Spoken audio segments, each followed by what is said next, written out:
your applause till I'm done. From Chicago, Judge Dolph Distributing Company, Mr. Rocky Wirtz and Joe Russo. Hold your applause, it's going to be a loud one. From Indiana, Olinger Distributing Company, Kevin Mahoney and Rich Swimmer. From Nebraska, Nebraska Wine and Spirits, Mr. Harold Epstein. From Iowa, Hawkeye Wine and Spirits, Harry Ray. We've got a few from Wisconsin. From Wisconsin, Tom French, Rick Nelson, Andy Nagelbot, Christina Hogue, and 3 of our brand suppliers. From Irish Mist, Mr. Jack Buckley. From Harvey's Crystal Cream, Ian Davidson. And from Salvador's Margarita, Salvador Huerta.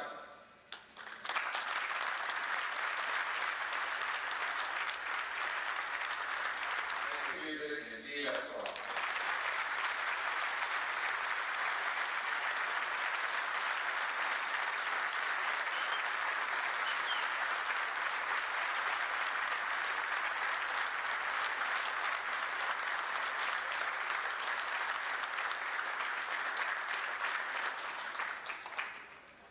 Any questions? Okay, now we'll really get on with the show. Array of gift boxes. The impressive sight that I see, and it truly is impressive, is over 350 salespeople from all over the Central Division that are going to kick some serious competitive butt this holiday season. Is that right?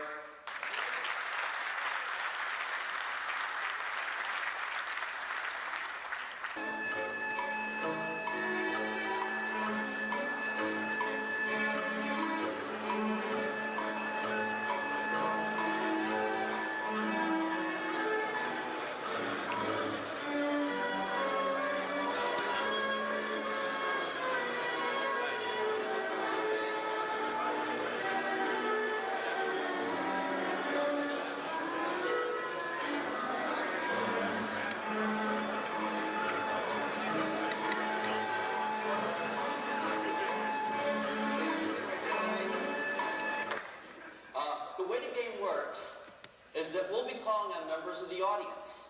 We'll give you a chance to come up and win a few prizes for everybody in the room. Now, we're going to try and pick people out from around the different distributors in the division, and we encourage audience participation. And you'll see what I mean real quick. So, let's, I'll call on the first contestant is the dancing man, Mike Hall. Well, thank you, Monty. I appreciate that nice welcome. But you know, to really get into this circuit, I mean, this is strictly an audience participation game. You know that, don't you, right? So you're going to be a big part of making the decision. But we do need a contestant. And I have thought for about the last week who would be the perfect contestant to start out. And I would like Tom Menard from General Beverage of Wisconsin to please stand up.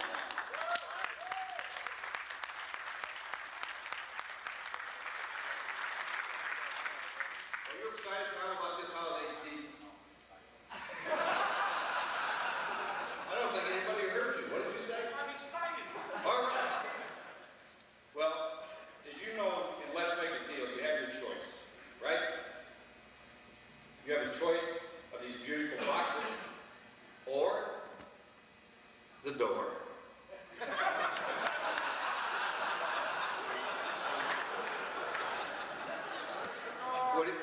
What? I think they're trying to make a decision for you, Tom. All right. Will it be the box on the far right?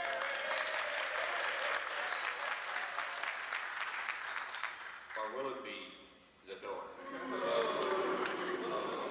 Now that is audience participation. You're getting into this. Well, Tom, I think it's time. The boxes or the door? I guess I will apply. All right. Well, here to let you know what gifts you have just won are Brad Presentine and Steve Mulvey from Wisconsin. Show them what they won, guys. Thank you, Robert.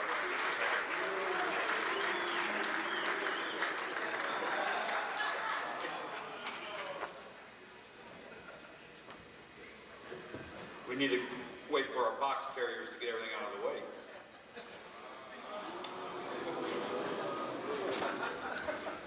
Good morning. Good morning. All of us in this room have several opportunities in the Scotch category this holiday season. One of these is Teachers. Teachers is truly a Scotch drinker's Scotch, consisting of 45% single malt whiskeys. This year we offer a distinctive new bottle and label, giving Teachers a much cleaner and more distinguished look. We also offer a rebate, which happens to be the only rebate available in the premium Scotch category this holiday season. Also available is this award-winning gift tin in the 750 ml size, and perfect as a trial consumption vehicle or as a stocking stuffer is a gift box 50 ml pre-packed in this counter unit. Last, this attractive eye-catching display piece is perfect to get Teachers where it needs to be this holiday season, on the floor. Our biggest opportunity, I feel, in the Scotch category this holiday season is in the single malt section. Single malt Scotches have exploded. Single malt consumers are like fine wine drinkers. They shop the sections, they like to try different brands and types, much like the Cabernet or Chardonnay drinker who likes to experiment with different brands. We offer both Glendronach regular and Glendronach 12-year-old in a year-round gift box. Glendronach Sherry Cask is unique in that it is one of only 2 available of its type in the United States. This attractive wooden display rack is perfect for those key accounts to take advantage of this single malt explosion. One of our newest additions, Lefroy, is available in both a 10-year-old gift canister and a 15-year-old gift tin. Lefroy offers a single malt drinker a unique and distinctive taste, and as Bob mentioned earlier, is the 4th largest selling single malt in the U.S. Off-premise, I'm sure you'd all agree, single malt sections have grown dramatically. We need to be in distribution. We need bottles in every account.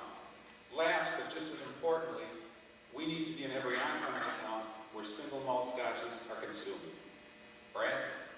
Hiram Walker's dominance, Hiram Walker Allied Vintner's dominance in the imported liqueur section has been further enhanced with the recent addition of 2 fine brands, Benedictine and B&B Liqueur. To help promote and sell these brands for the holiday season, I'd like to take you through the point of sale and gift packages available. First, you'll notice the beautiful French herbal wreath case card. Now, what this case card should do is, 1, get us on the floor in the early valuable holiday season time before Thanksgiving. You take this case card down after Thanksgiving. We put up the holiday case card that depicts our 750 gift tin. Also, these case cards should direct attention to B&B Liqueur. Certainly, last but not least, these gorgeous case cards will definitely add decoration to your retail stores this holiday season. B&B has been known for the past as having some outstanding gift packages. I'd like to go through them with you right now. First, our Benedictine 750 gold carton. B&B has an outstanding 750 gift tin that depicts our holiday case card. Also, it's a very elegant 375 gift tin with glasses, and more importantly, no upcharge. For the individual giver, we have 375 black gift cartons. And finally, we have 2 50 ml holiday programs. Down here in the bottom, you'll see a dual 50 ml pack self-contained counter unit, and also right here, the 50 ml gift carton with glass. Now, we are very fortunate to have B&B in our portfolio for 3 reasons. 1, certainly, is the outstanding point of sale and gift packaging. 2, its unique and uncomparable taste. And finally, for those of you who like to write orders on the hurry or write orders on matchbook covers, B&B is easy to spell. Before talking about Harvey's Bristol Cream, I'd like to mention some of the opportunities available to us with Harvey's others in the ports and sherry's category. Harvey's Others has 5 entries in the sherry category, each with its own unique taste and packaging. In the growing port category, we also have 5 entries, highlighted by our 2 vintage ports, 1983 and 85, and perhaps the biggest sleeper in the industry, our Director's Bin Fine Old Tawny, which, by the way, received a 93 rating in last February edition of the Wine Spectator. As you see, we are well represented in the ports and sherry market with Harvey's Others. The ports and sherry's market with Harvey's Others. Brad, what's new with Harvey's Bristol Cream? Steve, I'm glad you asked. What's new with Harvey's Bristol Cream? Well, first, there's the new bottle, the new amber glass, the smaller but more sophisticated label, which these 2 elements make this a more extremely more outstanding package, which we need to compete in the imported liqueur category. As you know, over half of our consumers perceive Harvey's Bristol Cream to be found in the imported liqueur section of your stores. So our effort is to get 2 shelf retail placements in each and every one of your stores. If we cannot get dual placements, we should put Harvey's next to the fastest selling imported liqueurs such as Bailey's, Drambuie, and Kahlua. Second is our point of sale. We start with our holiday Thanksgiving case card, and new this year, is this fine Harvey's Bristol Cream Raisin Nut Cake consumer offer. Now this nut cake will be found in fine department stores such as Bloomingdale's and Neiman Marcus this holiday season. Our $7.50 gift package is this gorgeous red and white canister. Certainly indicative of our imported liqueur premium image.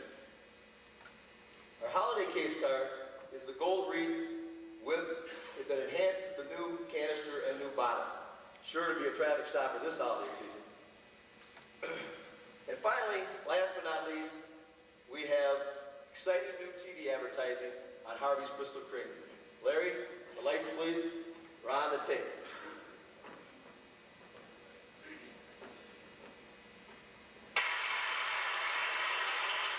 Hello, Tom. This is Sue.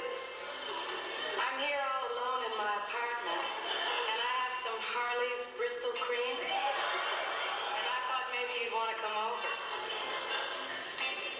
Oh, you are? Well, I'm sorry I disturbed you. Okay, sure.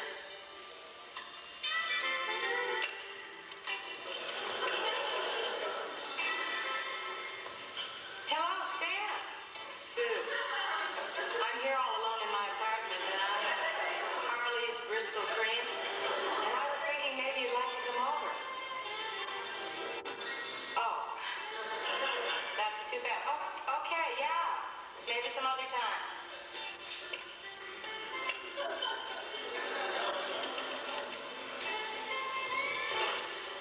Hello, Mike.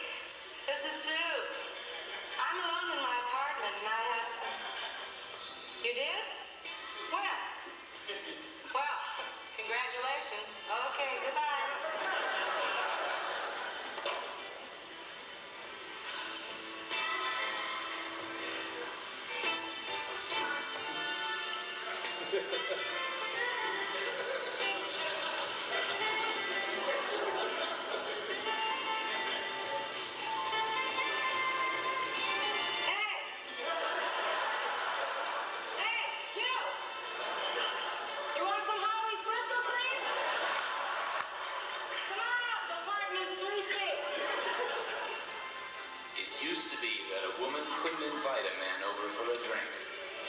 Changed now.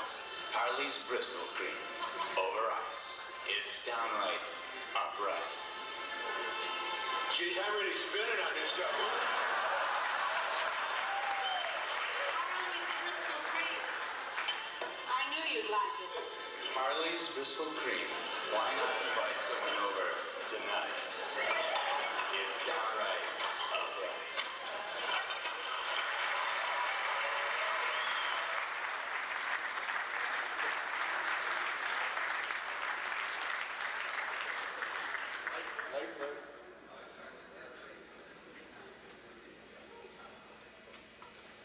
Seriously, folks, remembering we want to be placed in the imported liqueur section, we have one distinct advantage over our competition this holiday season, and that is that we will be the only imported liqueur to be advertised on TV. I'd like to show you now the real Harvey's Bristol Cream ads for this holiday season. It had to be you.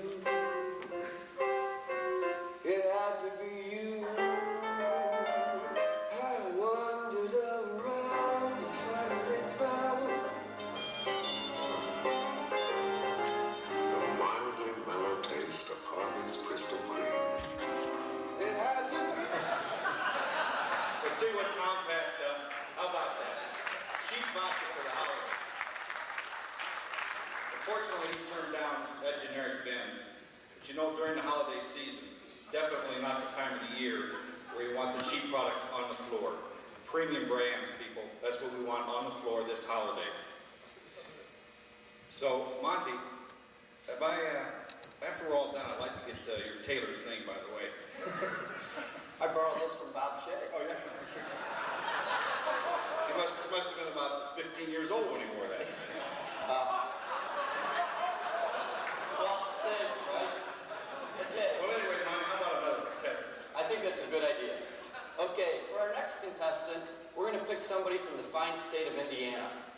I just want all the older people to wonder who I'm going to pick here, but why don't Denny Glidewell from Ollinger please stand up? There you are, Denny. How you feeling today, Denny? You're cranked. Okay. Well, Denny, you two are going to get your choice between a couple of our boxes here. You have your choice between the green and the gold box down to my left.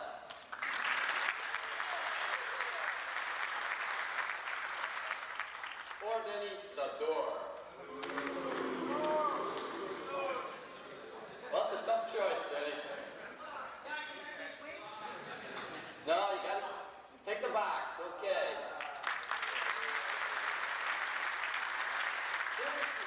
Here to show you what you want and what everybody else in the room has won as well are Chris and John from Indiana.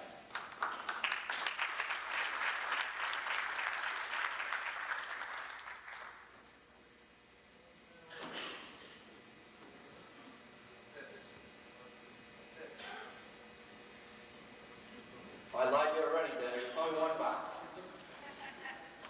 Thanks, Denny. You're a real winner. I'd like to take this time to point out some other real winners from Hiram Walker. We have, as Bob Shea said earlier, more #1 selling cordials than any other cordial line in the country. 5 to be exact. Peppermint Schnapps is our #1 selling cordial in this country. Triple Sec is 2nd. Blackberry flavored brandy is 3rd. 4th flavored brandy is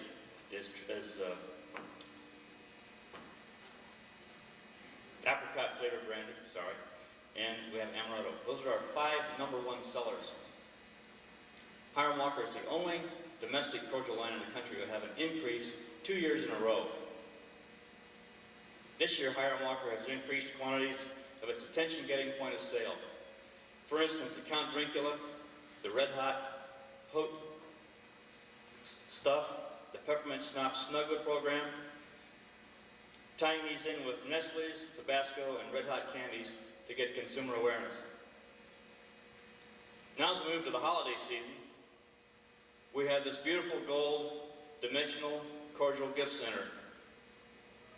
With it, recipe booklet and party planning center. And for the first time in several years, we have a knockdown gift container for the cordial boxes.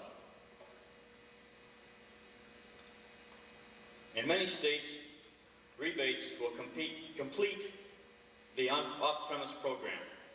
In addition to all this, we have greatly improved our on-premise, complemented with increased quantities of bar kits.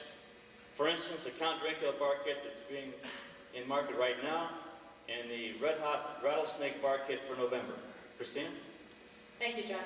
Good morning, everybody. Good morning. What you see in front of you is one of our most exciting introductions that we've ever had at Hiram Walker.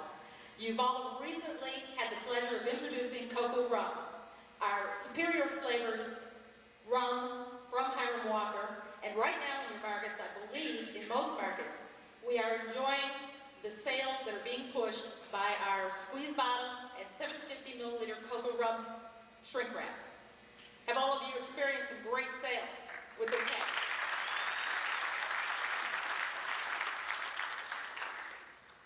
Cocoa Rum, we have so many sales opportunities with it, and I really don't think we've even put a dent in the possibilities for this brand.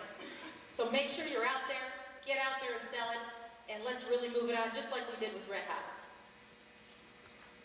The next item I'd like to talk to you about, and I'm very excited about this one. It is the first introduction from our Hiram Walker import selections, and it's called Local Nero.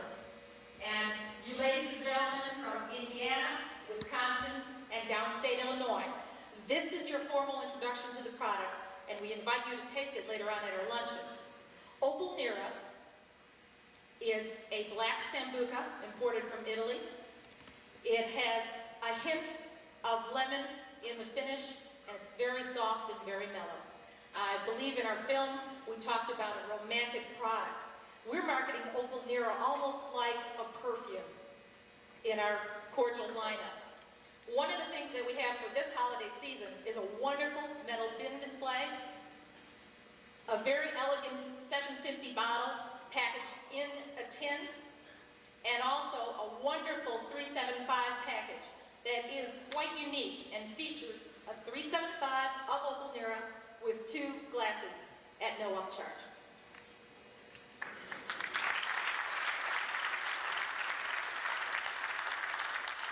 Also, as a tasting vehicle, and something that is really a beautiful, beautiful replica bottle, is the 50 ml. So these are the items that we have for you. Again, please come up and see this because it truly is a beautiful product. And please taste it at our luncheon. Thank you this morning. Great selling.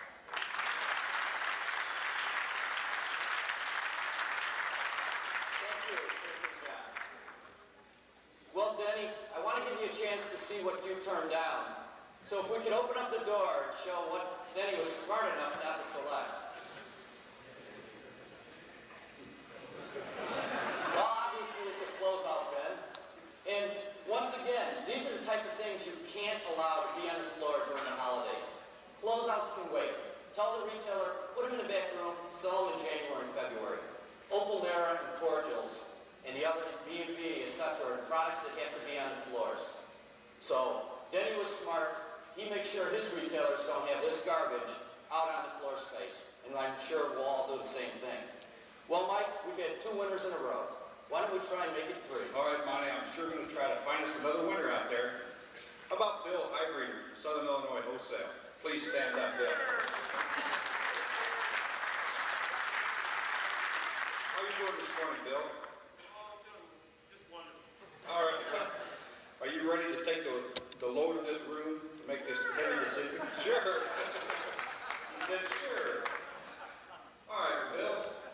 2 choices. You have the boxes on the right.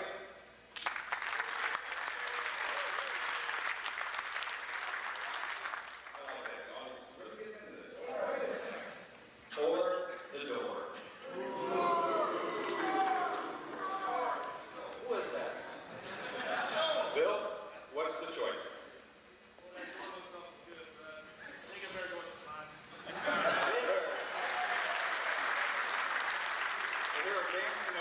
Mike Lane from Southern Illinois to tell you all about what everybody in this room has just won.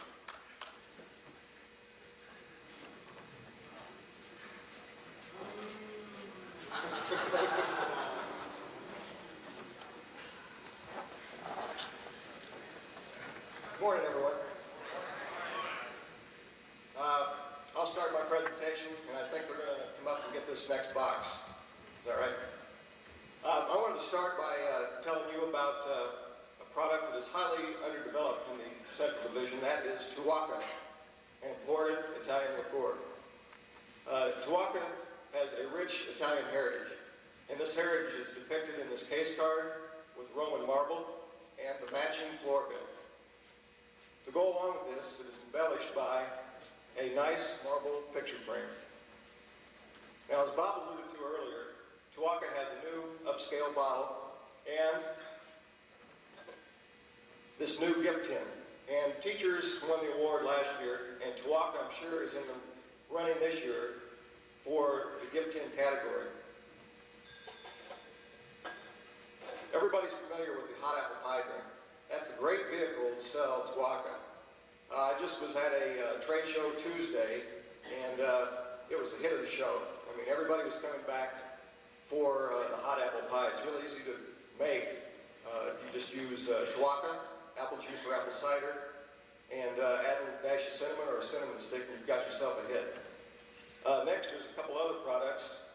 First, Two Fingers. That's our entry in the tequila category.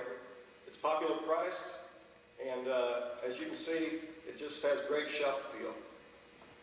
It's an exceptional product. And then Walker's Deluxe, our 86 proof bourbon. It has a great marketing plan this year. All the pieces are coming together and they should be arriving at your warehouse now. First of all, it has a $4 rebate on 175s and a $2 rebate on 750s and liters. Next, as you saw in the film, there is a gift box and there's a holiday case card coming. So it's all put together. And this brand is very important to us at Hiram Walker, and I know it's important to you. Thank you. Morning. The spirit of Ireland will come alive when we feature Irish Mist on this Irish Mist storage trunk. This trunk merchandises 750s of Irish Mist and sits atop a holiday decorated bin. The case card above communicates a holiday theme. I know it's kind of hard to see, but it's a Christmas tree with a bottle of Irish Mist and the 750 gift wrap on it. We're going to have 4 great gift giving ideas with Irish Mist. The first being 2 of them that were from last year. The 750 gift box, which we had last year, and the 375 gift box with 2 snifter glasses. We have one addition this year that we didn't have last year. We're kind of excited about it. Everybody knows tins are hot. We're going to have a 375 gift tin on Irish Mist. So you all should have this in.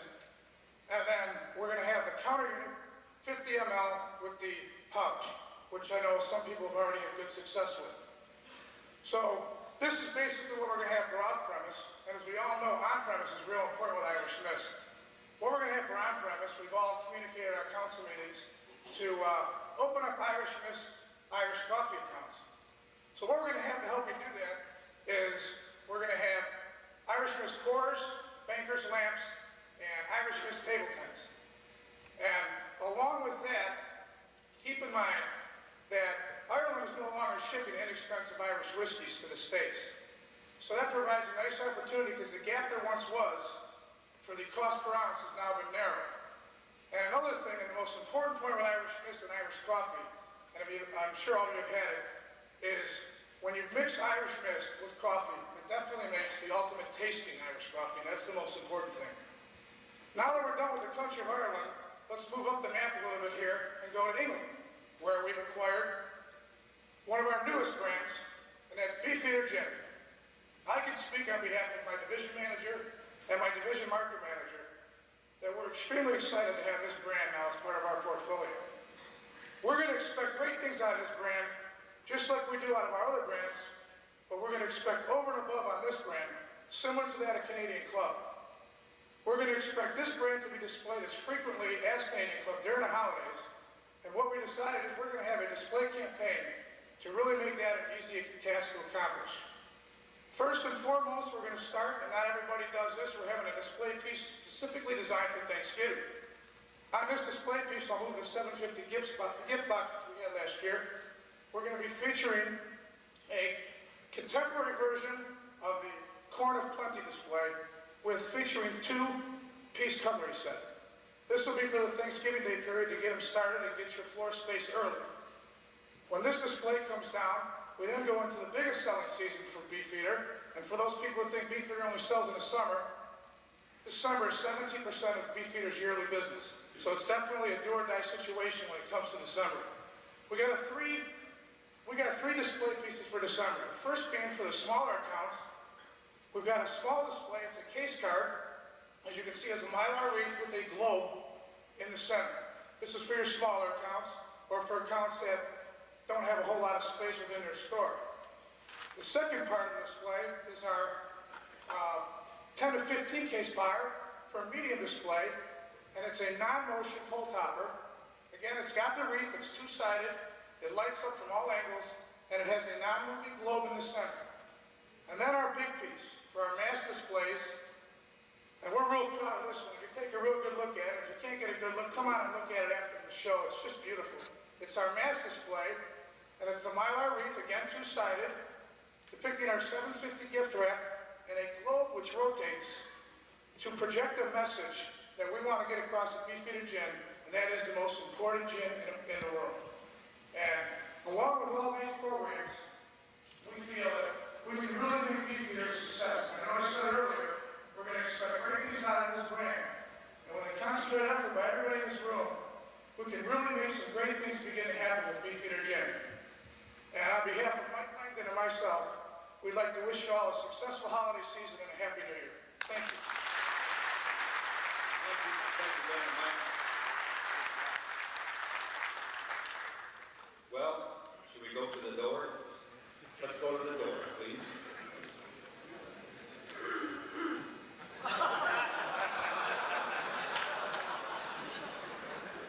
I'm sure you'll agree these are two gentlemen that we want to keep on the porch this holiday season. Wine coolers have their place during the summertime, but during the holidays, that's when all premium spirits belong on the floor. So again, we're driving home the point that all the brands you've seen belong on the floor this holiday season. And now, Monty, I think we have time for one more contestant. Okay, Mike. Well, since we only have time for one more, we have to be real picky on who this next contestant is. Matter of fact, we all put together 4 qualifications we think this person needs to have. The first one is got to be from Chicago, because we're in Chicago and we made so much fun of the Bears during that film. Second thing is he has to be Italian. So that hasn't narrowed it down much yet. He's got to be a union steward. Now we're getting closer. And the fourth qualification, this Italian from Chicago union steward has to drive a Jaguar. Can anybody figure out who this is? Well, it can only be Jimmy T from Judge Dolph from Chicago.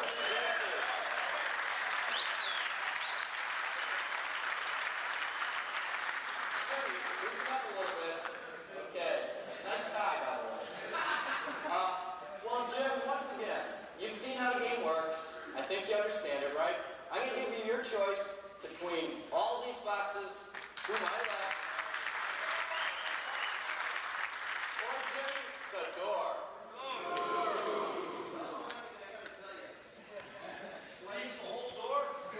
You get what's behind the door. But keep in mind, look at all these boxes.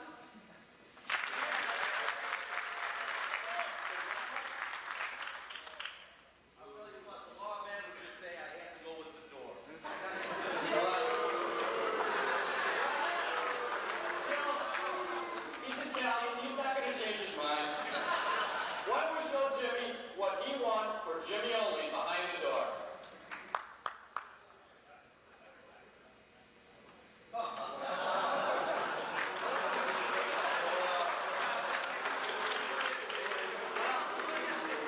This is what, if we all work hard in this room, this is how VO is going to look come January. We thought so. Jimmy, since you are a union steward, I think you're only entitled to a second choice. Now, Jim, let me go through this again. Do you want the box? Or, Jim, do you want the box? Way to go, Jimmy. Well, Jim Ryan and Keith Whitlock would come up from Chicago to show Jimmy T what he finally picked. Way to go, Jimmy T. No, I can't believe you did that to me. Unbelievable. We've been rehearsing for 2 weeks, and you got to take the door. What I ought to do is have Tony Del Prado give you the trunk. You know, Jim, I told you all along we should have picked a different Italian guy. We should have picked Willie Whitehead. That's right.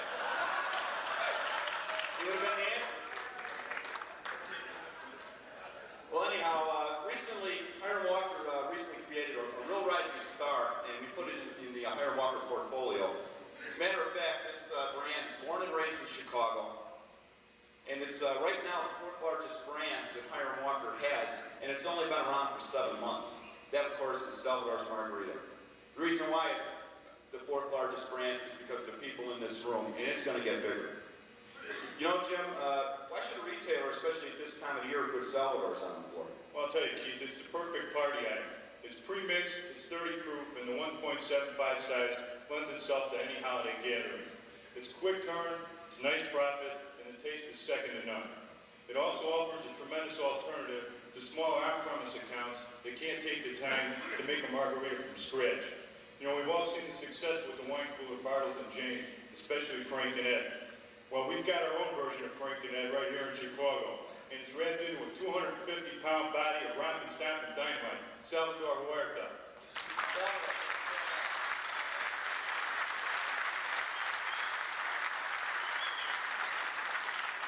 He's a real living human being, not a piece of cardboard. This man will travel anywhere to promote his brand. I suggest you get to know him before the end of the day because he's going to be in your markets in April. Well, Jim, I think that Salvador's has a lot to offer for the for the holidays. What do you think about Canadian Club Classic? Well, Classic's got a lot to offer the retailer the retailer and the consumer this holiday season. The 750 ml is wrapped in an elegant gold foil carton with a burgundy velvet bag. The 375 is also featured in the burgundy velvet bag. Backed by popular demand once again this year are the 375 glass sets. I suggest you come up and take a look at them at the end of the meeting because the glass sets are a little bit different this year. Features a pentagon-shaped glass with the words Canadian Club Classic embossed in gold on the bottom of the glass. Also, in certain markets, we'll be featuring a marble-handled razor on the 375 set. It's a trial basis. We're trying to see what happens with it. We've also been very successful in Chicago with the 50 ml size. It's a great sampler. In particular, one account, Walgreens, has done a great job with Canadian Club Classic 50 mLs, and hopefully is training the consumer up to the 750 size. What type of merchandising do we have available on Canadian Club Classic this holiday? Well, like last year, we're going to have this permanent bin again that we had last year, and it's a little bit new and improved. This year, it's going to be able to hold all the sizes that we have available on Classic. Also, it's going to come with 2 different headers. You see the holiday header that we have up here. Retailer can end up putting it in his store now, have that header on there. And then after the holiday's over, we're going to have a header that'll show the 750 bottle with it in the bag. So really, it's one of those headers that you can end up keeping up in the store, and you can keep this bin on the floor year-round. And this way, you're going to show great increases on Canadian Club Classic. Also, on-premise, we're going to have a lot of tools to use on-premise in order to really push Classic through. Stuff like pedestals, table tents, a few other different items that's really going to get the consumer and your retailer and bar owner very interested in Canadian Club Classic this year. You know, don't forget, Classic is the only 12-year-old premium Canadian out there. And when you taste it, and I think everybody in this room would agree, when you taste Classic, it's second to none compared to any other Canadian that's out there. Well, now it's time, I think, Jim, to move to the King of the Hill, the Big Daddy, the Big Kahuna, the Motherload, Canadian Club.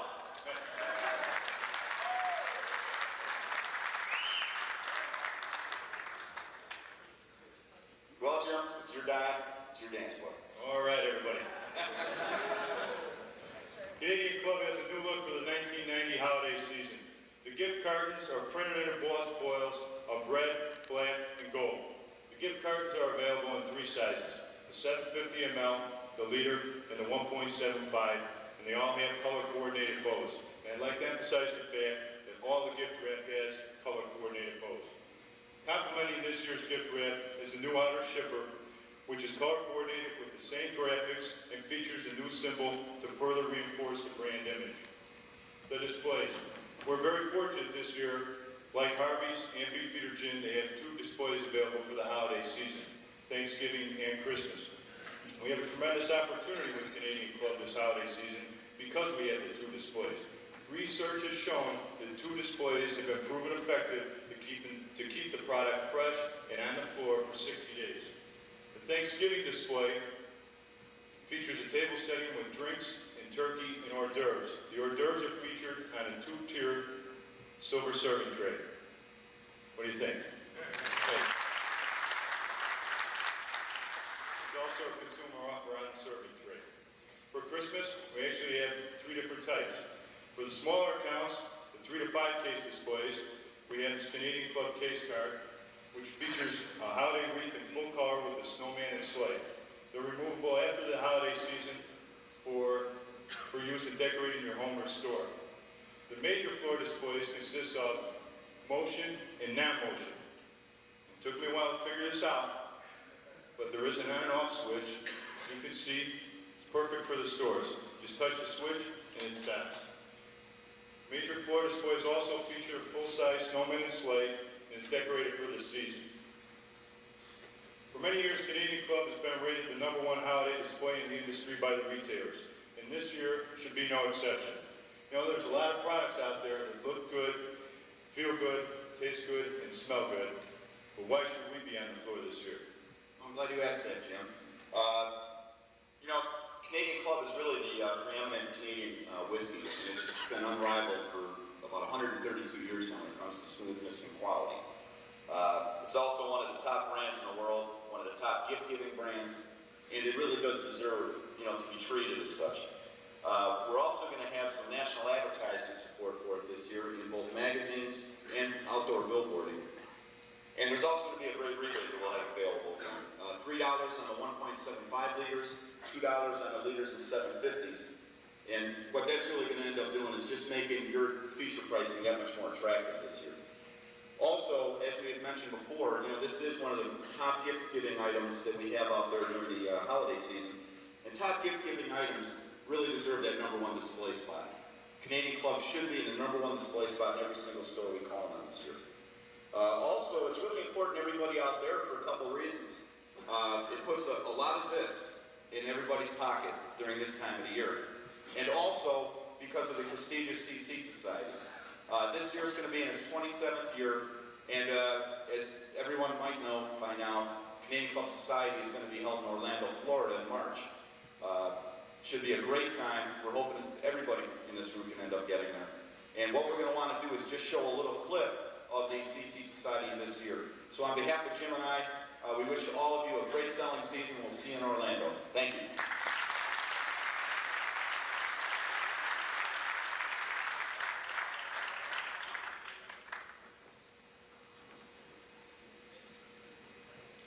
Now in its 27th year, exceptional Hiram Walker professionals will be inducted into the Canadian Club Society.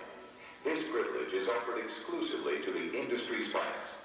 This award complements our premium high-quality product. As you know, CC Society requires total dedication to Canadian Club. Your successful efforts are rewarded with exciting trips featuring many special activities. And this official CC... And really the best way to show your appreciation for them is to go out and bust your tails this holiday season and make it the best one Hiram Walker's ever had. Obviously, the message we've been making today, you know, we've tried to have some fun doing it, is that what belongs on floors at this time of the year are premium brands. You know, get the wine coolers out, get the cheap vodkas, get the closeout bins, and get the VO off the floor. It should be our products, it should be the premium products of Hiram Walker, and that's what should be out there this season. We're gonna, when you get back to your distributors, you'll be getting a holiday sales brochure that kind of shows everything, does a nice job. We just ask you to use that to present things in your stores. Well, at this time, we're gonna have a little surprise for you. We're bringing up a guest speaker, okay? And before I bring him up though, we're gonna show a little film of him in action. So if we can turn down the lights, you'll see and you'll recognize him as soon as the film starts. Back to 86, it takes forever. What we're talking about, either a 3rd down and 10, or it's going to be 1st and 20 for the 49ers at their own 20-yard line. Well, it would appear to me that the look we saw and you saw met the criteria for overruling the call on the field. Definitely. The longest 2 minutes, I don't know. The only question is knee or elbow. The play is ruled intercepted in the end zone. Offensive players for San Francisco trying to pick off the Saints, and Saints coming in and flying into the huddle late. Our guest speaker today, and we're very lucky to have him, is an NFL referee, Markbreit. Markbreit Markbreit's position as trade and barter manager for the 3M company is unique in the business world. That position, combined with his experience as one of only 15 National Football referees, has given him the background to develop an interesting and worthwhile message. Markbreit has been with the 3M company for 35 years. In his present position, he daily negotiates and trades millions of dollars of advertising, media time, materials, etc. with businesses throughout the world. This 1990 football season is Markbreit's 35th consecutive year of football officiating and his 15th year in the National Football League. He has refereed 2 Super Bowls, Super Bowl 17 between Washington and Miami, and Super Bowl 21 between Denver and the New York Giants. It's my pleasure to bring up Jerry Markbreit.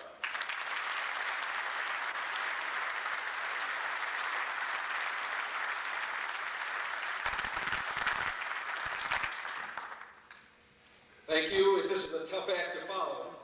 This stuff looks pretty good. I came in here today and a few people looked at me. Nobody really knew who I was. Except Jake Musick, who's known me since I was 10. I've got that familiar face that you see, but you don't remember who I am. But yeah, that guy looks familiar. I was in the men's room at O'Hare Field a couple of weeks ago, minding my own business. The guy behind me was looking at me in the mirror. Looked from one side to the other, finally realized who I was, and went like this. I nodded in the mirror, he patted me on the back, and I walked out. We're kind of minor celebrities. Kind of makes you feel good to know who you are. Half people think they know you are, but you really know they don't. My wife and I went to Israel recently. My wife hates football. Been with me 35 years, I've been running around on the fields for that long. She can't stand it when the season comes. So we went to Israel for 2 weeks. She said, we're finally going somewhere where no one will know what football is, no one will care, and no one will know who you are. I said, yes, that's fine. We're going to have a great time. We won't even talk football. First morning in Tel Aviv, we walked out of the hotel, out onto the street. A bus pulled up. It was from Dallas, Texas. The door opened, out came the leader. He said, my God, it's Jerry Markbreit, the referee. You know, being in the National Football League doesn't qualify me to talk about selling liquor, but it does qualify me to talk about selling. Because as a referee in the NFL, I'm a salesman. I'm out selling every day. I sell my calls just like you sell your product. And it's got to be believable or they're not going to buy it. Everybody is out selling. What makes you better than anybody else? You've got to be an expert at what you do. I'm an expert at teamwork, working together, going out and meeting the challenge, taking the risk of business to make you the best you can be. You know, officiating is risky business, just like normal business. The only difference is our whole week is stuffed into 3 hours on a weekend. Yours is every day of the week. It never ends. Ours is concentrated. Officiating can be very risky. I live in the Chicagoland area.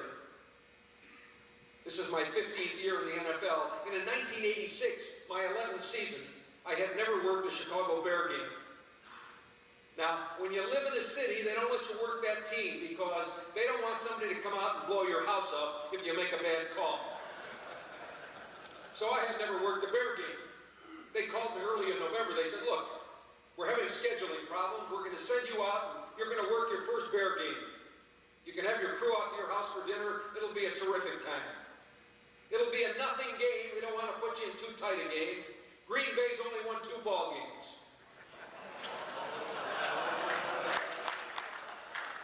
Are there any Green Bay fans here? My condolences if there are. Well, I had my crew out to my house for dinner. It was a terrific start. It was a dismal, horrible day at Soldier Field. Rainy. The game started. It was a typical Green Bay Bear game. We had about 6 major fouls in the first quarter. Things quieted down. It was fun being in Soldier Field. All my friends were out there. Hello, Jerry. We haven't seen you in years. Nice to see you. I really felt good. It's fun to work in front of your friends. 3 minutes left in the second quarter. Jim McMahon rolled out to his right. Threw a pass downfield. Now, the referee is a babysitter for the quarterback. That's what I do out there in the field. I watch that quarterback. When he lets that ball go, I stay right with him. I watch him.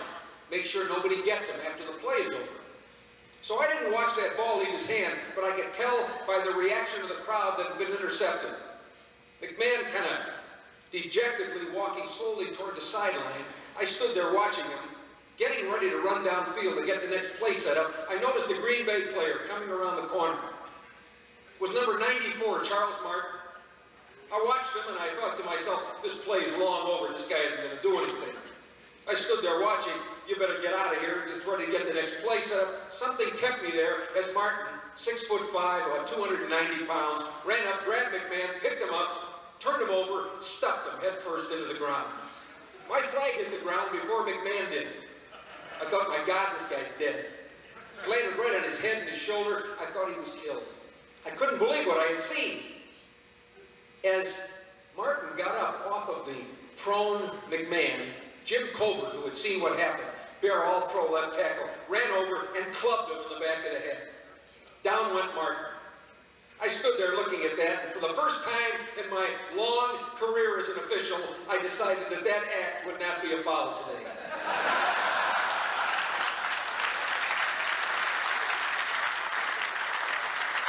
Unfortunately, two of the men on my crew didn't see it that way.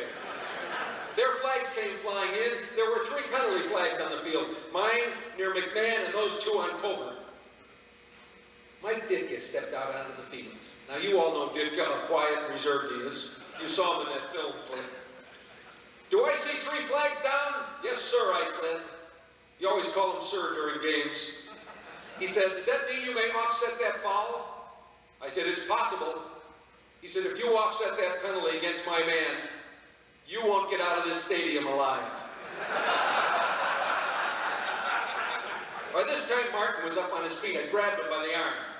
Now, we're not supposed to touch players in the NFL. If you grab a guy from behind, he can turn and nail you thinking that you're another player. And I'm not standing in a hole up here. I'm about 5'9". I grabbed this guy by the arm. I said, fella, you're out of the game. You're coming with me to the sideline. He looked down at me with a sneer. He said, I'm not going anywhere with you. I said, if you don't come with me right now, these guys are going to kill you. He said, in that case, let's go. I took him over and I gave him to Forrest Gregg. I said, Coach, I want this guy out of here. These guys are going to kill him. Get him out of here. Greg looked at me in dismay. He said, what did he do? I raced out to the middle of the field. They were still administering to McMahon. He was still motionless on the field. Ditka walks over to me right in the middle of the football field. The place is just going crazy. He said, look, put his arm on my shoulder. He said, I want to apologize for that threat from the sideline.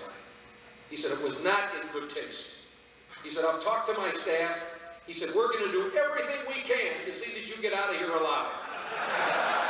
I walked into the sideline. We kicked Martin out of the game. The Bears won 12-10. It was the worst violent act of the 1986 season. I got the best grade you can get, and I'm sure that it helped me get the Super Bowl that year. It wasn't the call that was so tough. It was the easiest call I'd ever made. It was everything else that went with it. How often do you get a chance to show what you can do? How often on an unassuming, nothing day when you get up and get ready to go to work and go out in the field and do what you do, could something really important happen? If you're ready for it, you're going to meet the test. You're going to find out on that day how good you are at what you do. But if you don't take the risk of stepping out and making the decision, you never will know how good you are. And may go through your whole life not really knowing what your real value is. That's what I love about officiating. There's always that unknown risk. A couple of years earlier, ready to go out for a Green Bay, Minnesota game. The FBI walked in. What's an FBI guy doing in a football game? He said, who's the referee? I said, I am. He said, I'd like to talk to you privately. I said, gee, that's okay. He said, look, we've got word that someone's going to shoot Lynn Dickey on the field. Dickey was the quarterback of Green Bay. I said, that's interesting. Why are you telling me? He said, well, we called the league office. They said you stand right next to him on the field. We'd like you to stand somewhere else today. I smiled. I said, look, you better find the guy with the gun. We're going down to get the game started. Down I went onto the field. There was Dickey with a thick flak jacket on. Hello, Jerry. Hello, Lynn. He said, where's your flak jacket? I said, you know we can't wear anything but these short sleeve shirts. He said, what are you going to do if they start shooting? I said, I'll be right behind you the whole day. They never shot, but the thought was there. The risk of going down on the field. It was risky stuff, but we all meet the challenge. We know what we have to do, and we do it, no matter how tough it is. You know, the risk of embarrassment is really the thing that gets you as an official. I walk around during a football game with a live microphone on my belt. The switch is on my left here, and I touch it all the time to make sure that it's off. Because on a rare occasion, a profane word is uttered out there on the gridiron. Well, I was working the Dallas-Washington game a couple of years ago. Washington needed that game for a playoff.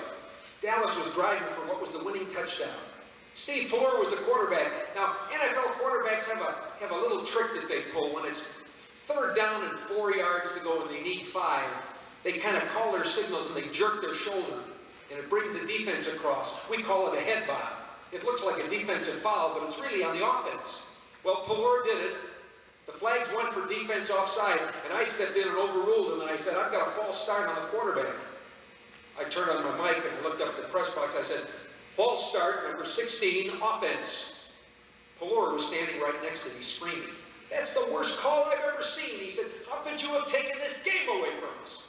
He said, you don't have the guts to tell me what you saw.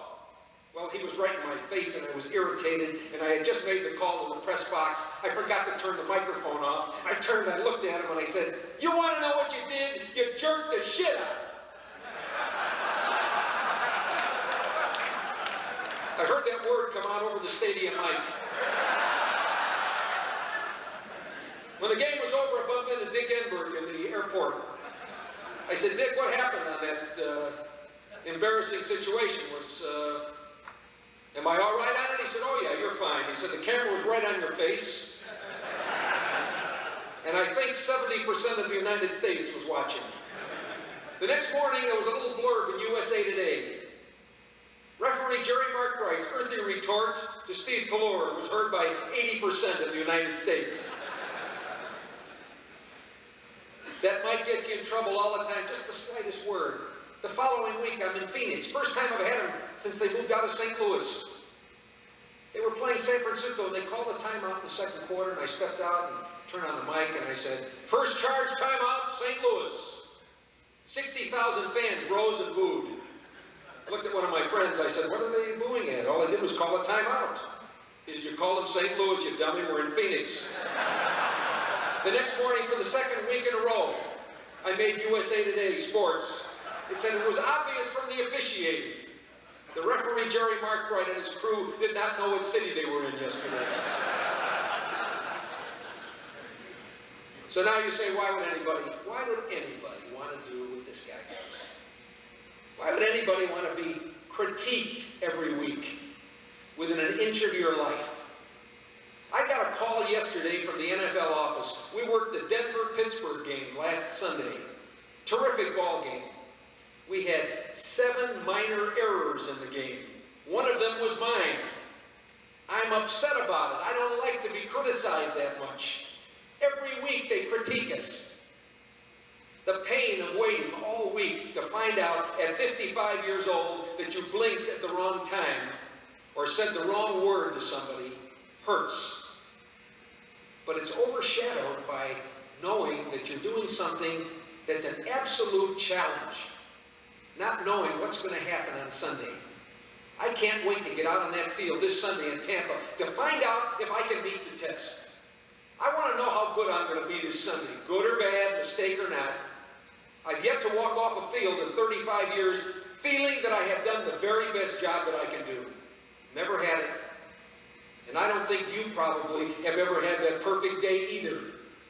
Doing what you do. In sales, you could have always done more. You could have always sold more. You could have always gone a little farther. You're trying your best, but you never really get to the best. But the next move might be your best.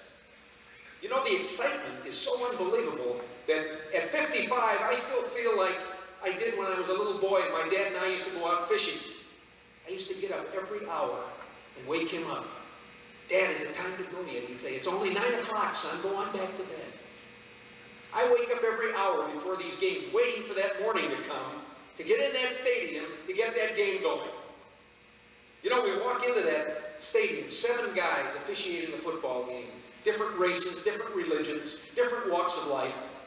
We get in that locker room, we put all of our clothes in the locker, and we pull out this wonderful zebra outfit. Everybody dresses differently, but when it's on, everybody's the same. The race, the religion, the job, the problems, the families, everything's put in the locker. When that door opens and I fly out onto that football field, I feel like Superman flying out for 3 hours out of a phone booth to run that football game. And it's only a football game.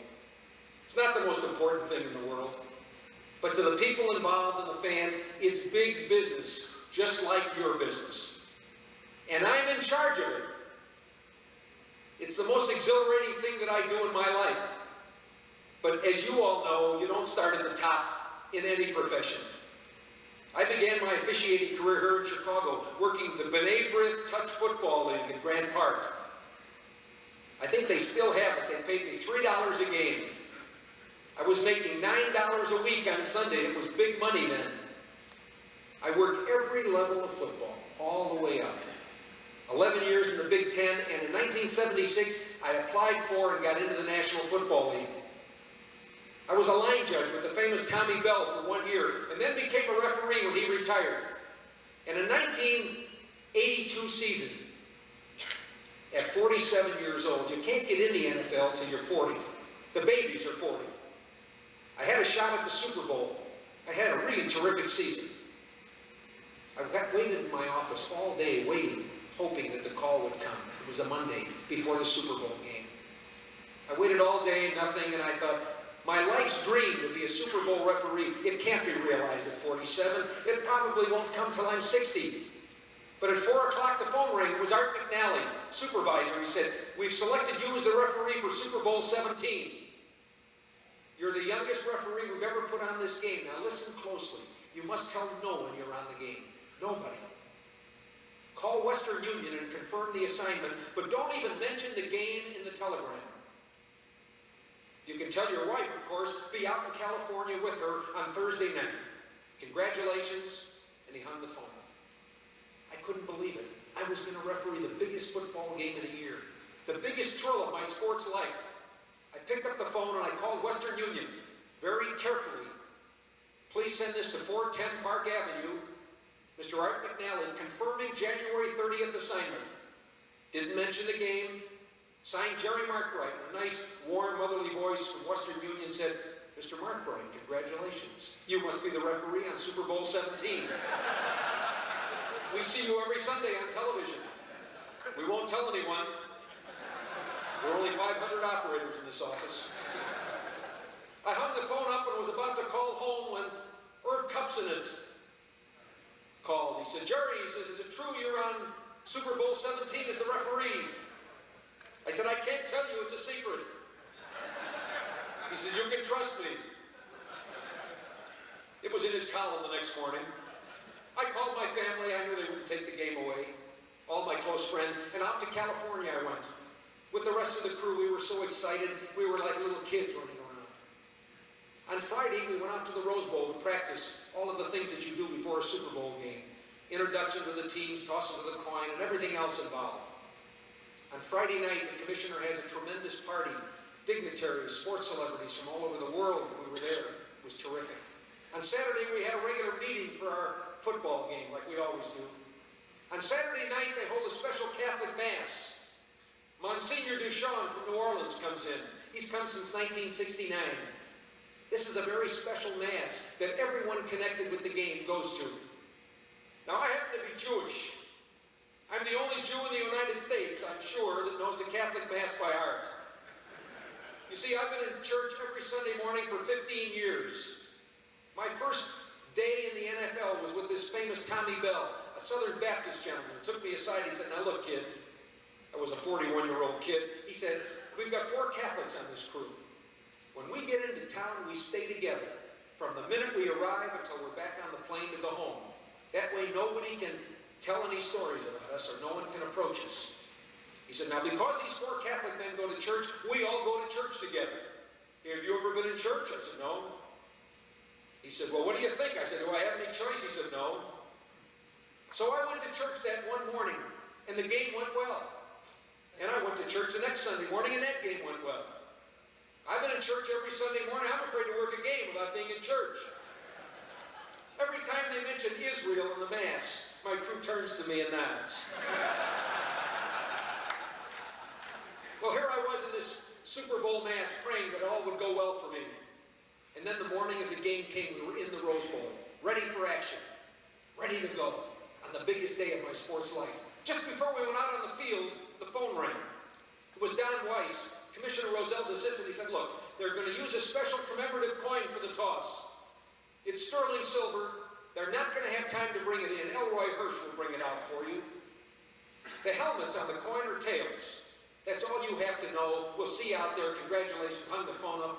I didn't even know what he was talking about. A knock on the door. Here comes the security. Gentlemen, it's time to go out on the field. Out we went. 7 officials out into the Rose Bowl. The lights were on. The crowd was magnificent. The colors, everything was sensational. I stood there on the sideline as I heard my name called by the stadium announcer. It was Pat Summerall. He said, referee Jerry Markbreit will come to the middle of the field to conduct the toss of the coin. And there I was alone, a little Jewish guy from Skokie, in the middle of the Rose Bowl, walking out, wobbly-legged, heart-pounding, ready for the biggest day of my life. Out came the captains, 5 on my left, Miami, 5 Washington on my right. Bob Kuchenberg was the caller for Miami, Joe Theismann for Washington. Elroy Hirsch came out, he gave me the coin. I looked at Kuchenberg, I said, Captain, you'll call it in the air. The helmets are tails. He handed me the coin, up went the coin. Kuchenberg called tails.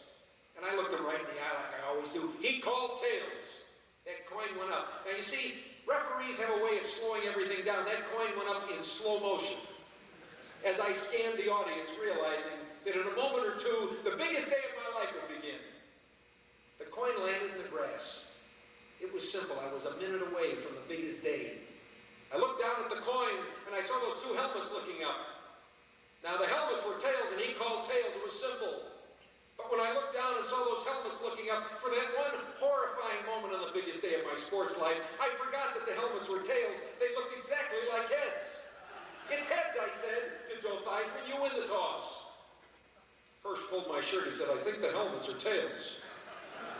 I reached over and turned off my microphone switch, realizing at that moment that I had just screwed up the toss of the coin in front of 100 million television viewers. I reached down and picked up the coin, looked at it, flipped it over. One side had the helmets, the other side had 2 players holding helmets. I still didn't know. I looked at Kuchenberg and I said, what did you call, Captain? He said, tails. I showed him the helmets. He said, that looks like heads. I flipped it over. He said, that also looks like heads. I looked at Theismann. I said, I think you still win the toss. Theismann stepped toward me. He said, you know, when I was at Notre Dame, you used to work our games. He said, you were lousy then. He said, how could they have picked you for this game? Well, someone saved the day. We got it straightened out. I was so embarrassed. I wanted to crawl away from there and die. I didn't want to work another football game for the rest of my life. I knew that I would be embarrassed and never live this down for the rest of my life. Every friend that I had in the whole world was watching this game, and family in the stands. I couldn't believe it had happened. I had screwed up the Super Bowl and it hadn't begun yet. Well, we got it straight, we got the game going, and the game flew, and it was a great game. And when it was over, I was the last man in the shower, hiding there in the shower, not wanting to come out. When the phone rang, Commissioner Rozell was coming in to congratulate the crew on a job well done. Rozell, 6'4", beautifully tanned, makeup man at his side, came bursting into the room. He said, gentlemen, the finest officiating in the 17-year history of the Super Bowl.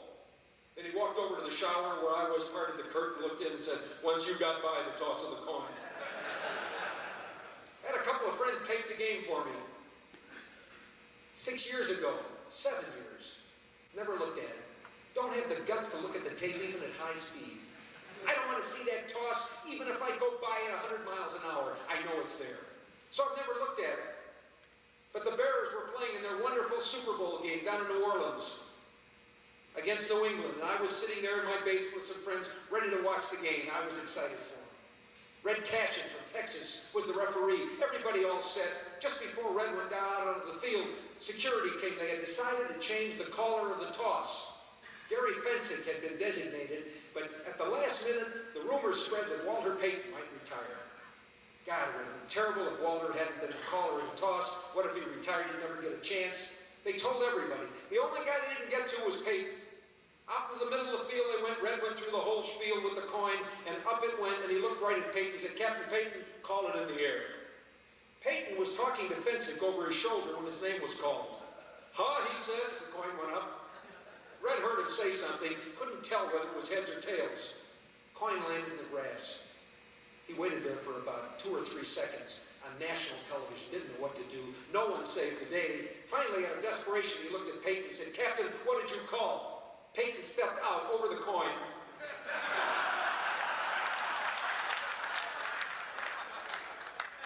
"I called tails," he said. It was, and the Bears won the toss. I almost had my tape up. Almost had the guts to look. You know, you have to be able to laugh at yourself in this profession, like in any profession. You've got to have fun doing what you do, otherwise you just can't get up and go all the time because there's a lot of sad things. You've got to be able to laugh and have a good time. You know, when I first came to the NFL, I was with this wonderful Southern Baptist gentleman, Tommy Bell, that I spoke of. Walking down onto the field for our first game together. Arm on my shoulder, he said, "Now look, kid," he said, "in a couple of minutes you're going to have the first foul of your career. Make sure it's a good one, and of course, make sure you get the number of the fouler. When I turn this mic on, everybody in TV land wants to know who committed." I said, "Tom, you can count on me." Down on the field we went. 2 plays into the game. Defense offside. I had a flag 30 feet up in the air. It was terrific. I had my first foul in the NFL. It was number 68. I was positive. The play ended. I stepped in to check that number. Yes, it was 68, but right next to it was 64. They were exactly the same size. They looked identical. It was 68 or 64, I thought, and then 67 got up. I was trying to figure out which number I would give Bill when he looked at me. He said, "What do you have, kid?" "Offside defense I have." He says, "And?" 64, 67, or 68, Tom? He stepped out, he turned on his mic, and instead of looking up at the press box, he looked right into my face. "Offside, defense," and he didn't get the number. Did you ever watch a game on Sunday when the ref steps out and goes, "Personal foul, number, offense"?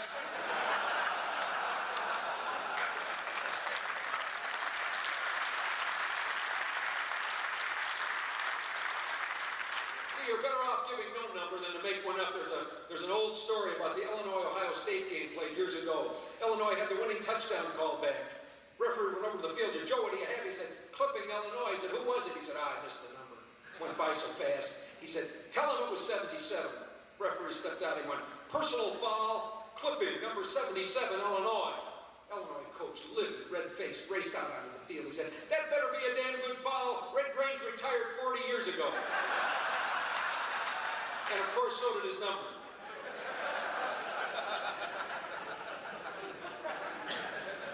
You know, you never see an article that says, "The officials did an outstanding job yesterday. They were terrific." Mike Ditka quoted, "Officiating outstanding." My first game in the NFL was at the famous Jim Tunney preseason game opened the Kingdome in Seattle. I was a line judge. 2 big jobs in the game. Give the 2-minute warning and fire the gun at the end of the quarter. I was ready for both. And when my time came, I killed the game. Killed the clock. I hollered into Tunney, "2." He said, "2? 2 what?" I said, "2, Jim." He said, "Come closer." I ran to the middle of the field. He said, "What are you giving me?" I said, "I'm giving you the 2-minute warning."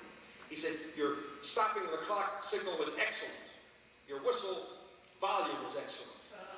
He said, "The signal was perfect." He said, "Now go back to the sideline and give the 2-minute warning with 2 minutes remaining in the second quarter, not the first."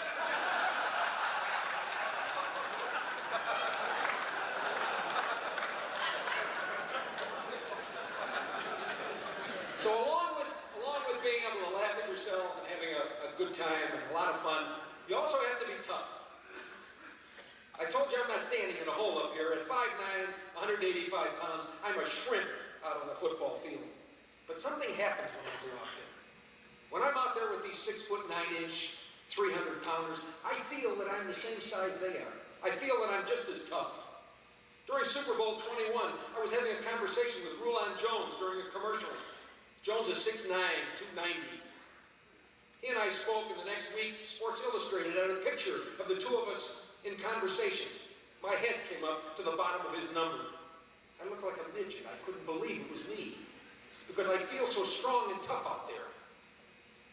4 years ago, I was working a game in the Coliseum in Los Angeles. Howie Long, Raiders nose tackle, toughest guy in the league, complaining bitterly that he was being held. I stepped out and I said to him, look, they're not holding, quit complaining. He looked down at me and said, you calling me a liar? I said, they're not holding. He said, you're calling me a liar in front of my teammates. They started to buzz around, everybody started to crowd around. He said, I'm going to punch you right in the face. I said, oh, you are? I said, well, why don't you do it right here? Matt Millen walked over and he said, go ahead, Howie, hit him, do it. Go ahead. I was all flushed and hot. I said, do it or get out of here. Well, I embarrassed him in front of his teammates. He backed away. Didn't talk to me for the rest of the season. Didn't talk to me for a couple of years. Nothing, not a peep. 87 season came.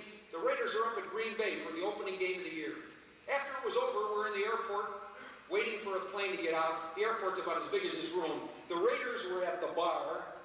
The officials were in the little restaurant in the next room. My bag was in there. I was walking through the bar when Tom Flores, our former coach, stopped me. He said, Jerry, I'd like to ask you a question about something that happened in the game. And all of a sudden, I heard a voice from the bar. Is that Markbreit, coach? Yes, it is. I looked over and saw a set of shoulders that big, it was long. Without turning, he said, I've been waiting 3 years to get you off the field. We're going out in the hall now to settle this. He turned and got off the bar stool, took one step toward me. I went for my flag instinctively. Fortunately, it was in the other room. I thought, oh, brother, I hope this guy's kidding. Walked over, put his arm around me and said to his coach, he said, this is the toughest referee in the league. He said, would you believe that this little guy picked a fight with me right in the middle of the football field? I kind of smiled, I walked away, I thought, you know, this guy really likes me. 8 weeks later, I found out how much he really did like me. The Raiders were up in Seattle, it was Bo Jackson's big day, 220 yards. Somebody hit me from behind, knocked me down hard, I was seeing stars. Hat off, shirt out of my pants. Somebody picked me up off the ground, tucked my shirt in, put my hat back on. I thought it was one of the guys on my crew. I looked over my shoulder. It was Long, big 75, big smile on his face. Patted me on the fanny and bent down and whispered, little guys like you have to be protected by big guys like me. The thing he respected was the toughness that we all need in business. When the right time to be tough comes, it's good to be tough. And of course, the best part of being in the NFL, the best part, of course, is the opportunity to meet different people, and occasionally somebody special. After Super Bowl 21, my second Super Bowl, I got a letter from the NFL office mailed to me in care of them. It was from a little boy from Scottsbluff, Nebraska. Dear Mr. Markbreit, he said, you're my favorite ref. I have a number 9 jersey that I wear every time you work a game. My name's Charlie Stacy. I live in Scottsbluff, Nebraska. You probably never heard of it. Could you send me an autographed picture of you and anything else that you might want to tell me about yourself? Well, I was flattered I'd never gotten a letter like this. I sent him a picture, and I brought back all types of things from the Super Bowl, shirts and programs and posters, sent them all out to him. About a week later, I got a phone call from his dad. He said, Mr. Markbreit, I want to thank you for taking the time to send Charlie some things. He said, Charlie's your biggest fan. He's a wonderful sports fan. Charlie's a special kid. He's got cerebral palsy. He's severely crippled. He has a hard time even speaking, but he loves sport and he loves football. And your attention to him was so important to him that I had to call you and thank you. He said, we're going to send you a tape thanking you officially, but I just had a call. Well, I felt so good about Charlie and so bad at the same time that I began to write to this little boy every week. When the season came, I got a program from each game. We get a program at each game site. And I'd write him a letter on Monday telling him what went on in the football game. Inside stuff that nobody knows, stuff you don't read in the newspaper, mistakes that I'd made, things that I'd said. I wanted him to be inside of the NFL. I was hoping I'd get a game in Denver because Scottsbluff's about 3 hours from Denver. Never did get one. But I got a playoff game, Houston at Denver. It was a beautiful day. I bought 4 tickets, sent them out to the family, called his dad and said, Chuck, if you could come and bring the family, I want to meet Charlie. He said, unless there's a snowstorm, we're coming. And at 1:30 on that day, January 8th, 1988, down onto the field, I went into Mile High Stadium, and there at the 30-yard line, waiting at the fence, was the Stacy family.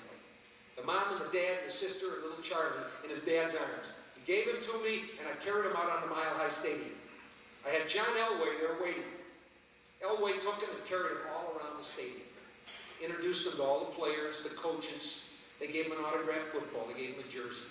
Gave him a whole bunch of stuff. When they carried him back to me 5 minutes later, he was so excited he could hardly speak. Told me he had the best time he ever had in his life.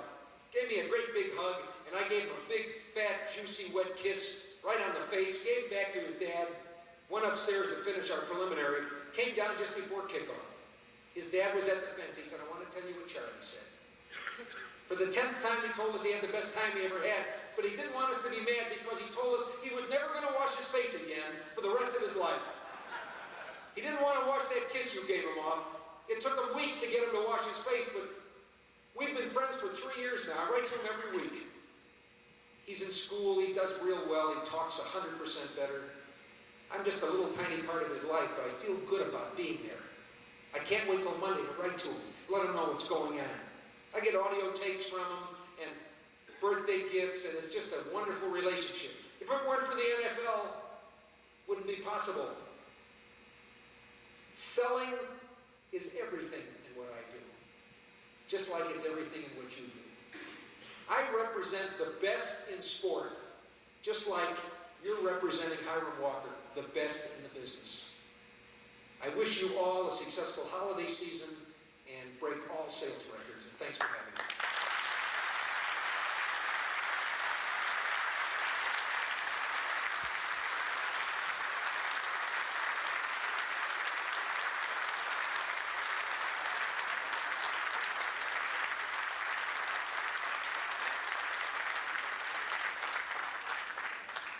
That was truly a treat. Outstanding presentation, and we thank you. Well, we're winding down. You've been a great audience. I'm sure the bottom sides are getting a little sore, but a little while longer and we'll have some cocktails and lunch. You've heard and you've seen a lot this morning, and you look around and truly this is the finest array of products in the industry. And I'd now like to present the gentleman who truly is responsible for bringing these brands to you. Steve Eskoff, President of Hiram Walker.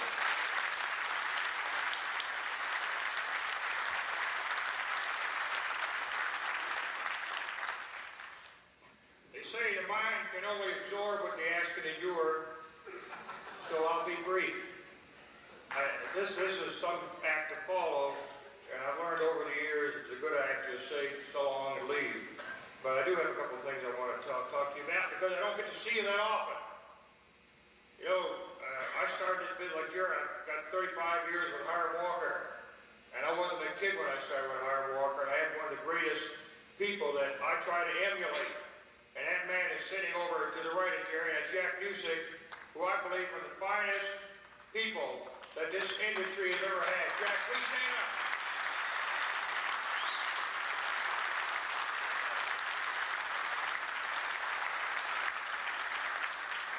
He was Canadian Club. He is Canadian Club. And when that man spoke, you walked out of this room knowing the first thing you had to sell was Canadian Club. There was nothing else as far as he was concerned. That's the only brand he lived and breathed and drank, and he was a living legend and continues to be today. Thank you, Jack, for joining us today. You know, there's been a marvelous meeting this morning, and I couldn't begin to tell you how much I enjoyed it, because I'll tell you why. This Central Division is doing a lot of great work in the industry. You know, my job is just to put a lot of these things together. My job is to get people to spend money and commit themselves to spend the money so that you people have those sales aids you need to work in the field. I think we've done a hell of a job. I think this is the most awesome display of forty-two material, gift wrap, and so look, that's Hiram Walker. We're the only company today that I know, to my knowledge, that in 35 years that I've been with Hiram Walker continues to put on meetings like this. You know why? Because we want you to see what we're all about. We don't want to hold our meeting in the back room of your sales room. That doesn't mean that I'm opposed to it. It means we want to get you here collectively and have your attention for 2.5 hours or so as we are today. Why? Because it's one opportunity a year to show you what we're all about. That's it. 2.5 hours out of a year to show you what we're all about. And this is what we are. We don't apologize for what we are. We want to show you what we are. How we doing? Canadian Club. The Central Division was up 10%, 9.8% in the month of September. My hat's off to you. The division is in the black. And I'm telling you, around the country, division after division is showing the same kind of numbers. That's a tribute to you and a tribute to the brand. This is not a sick industry, my friends. There are some sick brands, but I want you to know you don't represent any of those. Your brands are healthy and continue to grow because you're doing something else that the other people are not. Let the other guys go out and talk about how bad the industry is. Let the other people talk about the changes that are impacting the industry, because apparently you're not. You feel good about what you do because you're selling the brands you believe in. Classic. We're up 28% in the country. We're going to eat somebody's lunch before we get all through that brand. Beef Eater. This division right here is plus 4.8%. Not a hell of a lot of people, and including that drink in a green bottle, can make that statement. Tuaca, a brand that didn't even exist. The mighty Seagram Company gave up on that brand. They said, we can't sell it. Well, apparently they didn't know how the hell to sell because you're up 32.4%. You must know something they don't. A brand like Glenronic, who the hell sells single malt scotch? I can't even pronounce the thing. We're up 40.8%. Two Fingers Tequila, remember that one, Jake? Up 11.5%. Walker's Deluxe, who drinks bourbon anymore? We're up 18% in America. You know, we've become a business of specialists. Don't look upon yourself as a salesman. Just like, I'm sure Jerry doesn't look upon himself as a salesman, but he's an expert in what he does. And I think this is what we've come to grips with. The salesman of yesterday doesn't exist in today's market. It's too complex. There are too many brands. There's too many categories. When you think about it, you're probably the most well-rounded salesperson that there is in any given industry today. Just look at your line of products. Look at what you represent. But bear in mind that within that whole line of products, you are a specialist because you've got to talk and fully understand your product line. You know, we talk about everybody's moving to low proof. Let me tell you how wrong that is. We, in the last couple of years, we brought out 490 proof schnapps products, right? If everybody's moving to low proof, how come these products are doing so well? Let me give you an example. Our 90 proof schnapps has never had a negative month since the product was introduced in this country of ours. Think about it. What brand can make that statement? We've never had a negative month. An annual rate of growth is 20%. Cinnamon schnapps, whoever heard of it? 90 proof, we're up 29.4%. Peach is declining, right? Peach schnapps is declining? Sure it is. The Kuipers is. Your 90 proof is up 10.3% in the country. And root beer up 23.2%. Why? Why us? Why not them? You know the difference is? You. Right here. You. When you look around the stage here, when you look around the room, just look around. Just look at the people in this room. You are the people that represent our brand. You're the people that are decision makers. You've got a lot of products to sell in your brand portfolio. But you know the difference? You believe in us. And for that, we thank you. You believe, I don't care what salesman it is, has never been successful selling unless he believes he sells the finest products that anybody can produce. We believe we produce the finest product. Obviously, you believe it too, because you wouldn't be as successful as you are. You know, I'm not concerned about this holiday season. I'm not concerned about the future. Why? because we believe in what we do. Whatever business there is, I assure you we're going to get the biggest share of it. Because we got the best people, we got the best commitment, and above all, we have you out there selling every day. We're going to put our buck where our mouth is. Next year, we're going to spend over $18 million advertising Canadian Club. We're going to spend over $19 million on Beefeater. 2 brands alone, $37 million to get the message to Mr. and Mrs. Consumer in this country. How many companies are making that statement? And you think that everybody's retrenching, let them retrench, pal. We're going to get out there and get the business.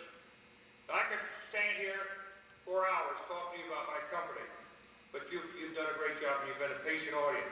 All I want to tell you right now, my friends, is we've got no place to go but up. So thank you. We'll see you on that. Have a great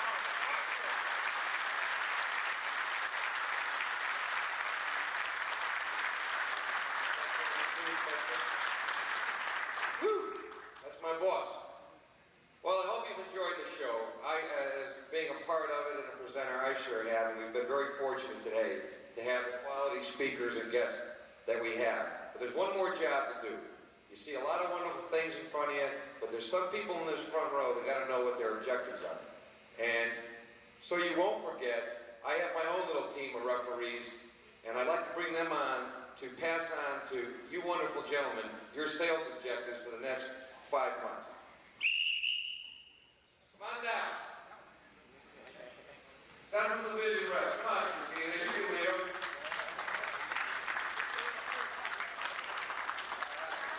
Oh, you're cute. Come on, Jim, put some life into it. Put your game face on. We couldn't do a meeting without dressing up. So here's my referees. I think you know them all real well. All right, to pass out the objectives, we'll start with Nebraska. Robert, find your man and give him the ball. No, that's Nebraska. That's Iowa. Okay? Yeah. There you go. Yep. Now go bring it up there. All right. From, by the way, it says your distributor's name, the October through February sales objectives, and all our brands and what you need to hit your numbers. What do we got here? Judge Dolph. Jimmy. All right. Olinger. Christina. Here you go.